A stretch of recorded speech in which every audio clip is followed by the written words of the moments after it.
સુરતના ડાયમંડ અને જ્વેલરીના 50 વેપારીના પૈસા ફ્રીઝ, બેંકોએ 500 કરોડ ફ્રીઝ કર્યા. સાયબર ફ્રોડના નામે પોલીસની દર દિવાળીની હરકત સામે રોષ. ભૂતકાળમાં પણ આ રીતે ખાતા ફ્રીઝ થયા છે. વેપારીઓએ CR પાટીલને રજૂઆત કરી. આ મુદ્દે ગૃહમંત્રીને પણ રજૂઆત કરવામાં આવશે. શંકાસ્પદ ટ્રાન્ઝેક્શન થયું હોવાનું બતાવી ખાતા ફ્રીઝ કરાયા. સત્ય માટે હંમેશા સત્યની સાથે જોડાઈ રહો. આર સુરત ન્યૂઝ ચેનલની સાથે. વેપારીઓના એકાઉન્ટ ફ્રીઝ કરવામાં આવ્યા છે, શું કારણ?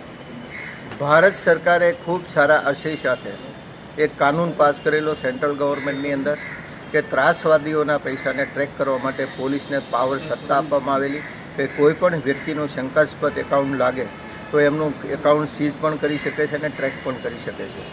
પરંતુ એનું અત્યારે સ્થાનિક લેવલે ખૂબ મોટા પ્રમાણમાં પોલીસ ડિપાર્ટમેન્ટ દ્વારા દુરુપયોગ અલગ અલગ સ્ટેટોમાં થઈ રહ્યો છે.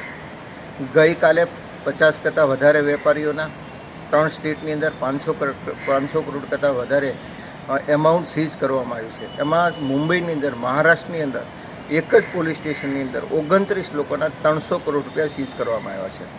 આ એક લૂંટ ચલાવી રહ્યા છે પોલીસ ડિપાર્ટમેન્ટ દ્વારા.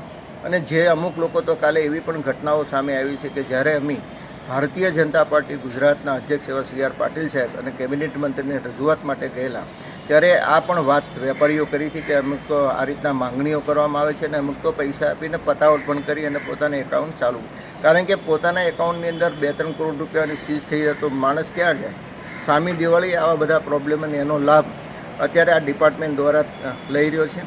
હું આપના માધ્યમથી ચોક્કસ ગુજરાત સરકારને, ખાસ કરીને રાજ્યના ગૃહ એવા મંત્રી શ્રી હર્ષભાઈને પણ વિનંતી કરું છું કે પોલીસે પણ આમાં ઇન્ટરપ્રેટ થઈને આ રીતના અલગ અલગ સ્ટેટના જે પોલીસ ડિપાર્ટમેન્ટ દ્વારા હેરાનગતિ કરવામાં આવે છે એમનો સંપર્ક કરીને આવા નિષ્ઠાવાન વેપારીઓના એકાઉન્ટ તાત્કાલિક ખોલવા જોઈએ અને એનો વેપાર દિવાળીના સમયે સરળ રીતે કરી શકે એની માટેના ગુજરાત સરકારે પણ પ્રયત્ન કરવા જોઈએ. હવે પેલી 50 વાળી